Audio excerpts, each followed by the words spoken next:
We will not, and we have never denied the fact that Ibori has been Okowa's leader, because having become the governor and leader of that political family, and having appointed him and many others into the state cabinet, there is no big deal. He is the leader. That is not in contest.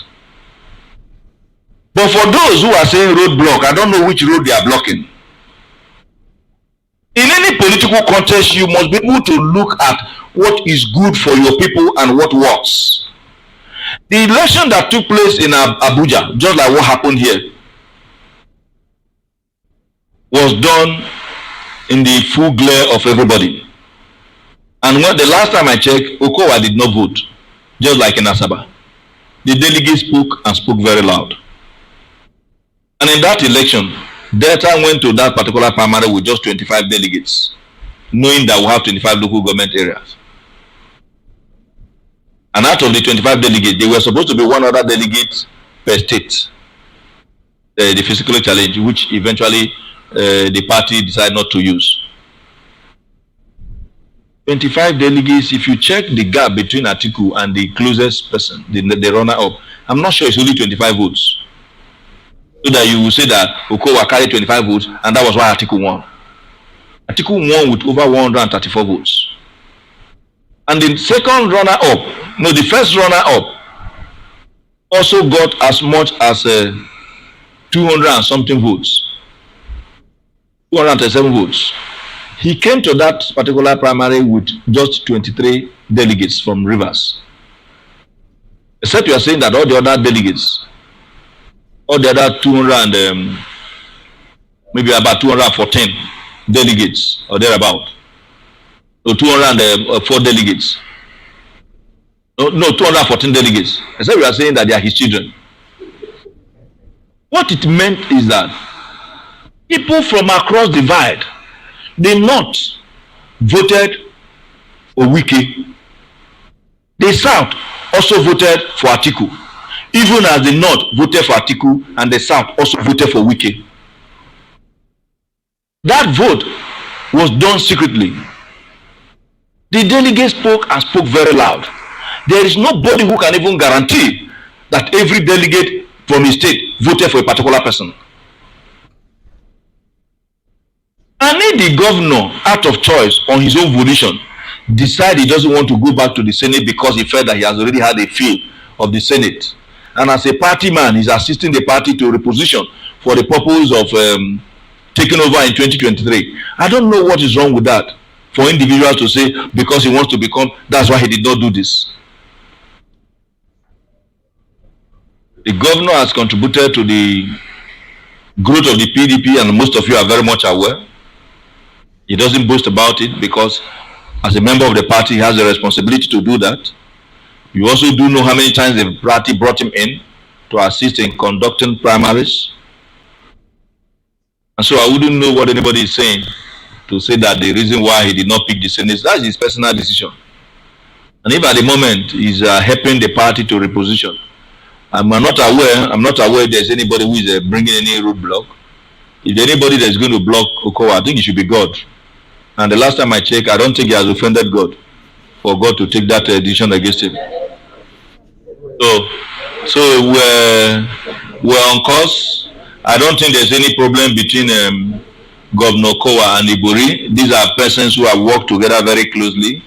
And all of you know that Governor Okowa have continued to respect our leader, James Onanefe Ibori, and will continue to respect him. You do know that Okowa is one person who respects people, whether you are highly placed or whether you are in the lower rung of society. Once you are a human being, he believes that you deserve to be respected. And that same respect he will continuously accord to our leader, James Ibori. So I wouldn't know where people are getting the story from, that there is a fight. I'm not aware. I have not heard Ibori speak evil of Okowa, neither have I also heard my boss. Of course, you know that is not in his character. Daily Trust. In the face to speak in the country, because what happened in our world clearly has has the PDP done well? The country is labeling. And the Monday also. There are certain things we should not do. If because it happened that one person, whether you like it or not, we all belong to different ethnic groups. And there are bad people in every ethnic group. Don't make it look as if it's only one ethnic group. There are bad people in every ethnic group. I have a good number of friends. Don't forget, I have, apart from 7 in the north, up to today I still live in the north. Apart from the fact that I stay in Delta today, I have a whole lot of friends who are full and very wonderful people. It will not be fair to say because under President Muhammadu Buhari that certain tendencies pervaded the atmosphere, and I saw that becomes the lot of everybody in that ethnic group. That will not be fair.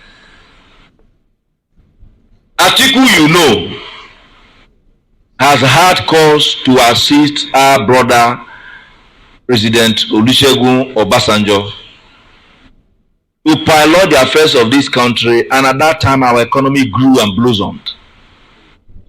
Atiku, it was reported, played very critical role in bringing in Nigerians from the diaspora who were well versed in a number of economic issues, and their contributions is left for all of us to talk about. To begin to look at ethnic groups and say that no, it is now time to have a break, it means we don't understand where our problem is coming from. I am one person who believes that what you need, and in this case we as a country need, is a leader that will be so dispassionate to the extent that everybody, irrespective of where you are from, is treated fairly and with a measure of integrity. The challenge is not where the president comes from. Don't let anybody deceive you. The challenge is, irrespective of where the president comes from, whether he is able to recognize that everybody is his own.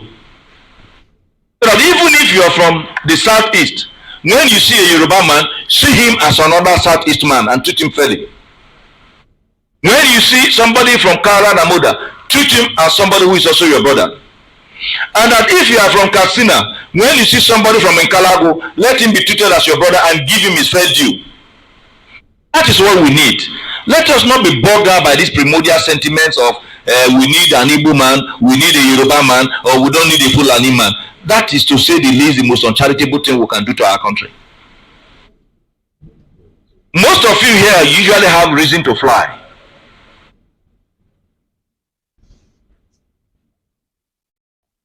Sorry, let me take this call. It's fine.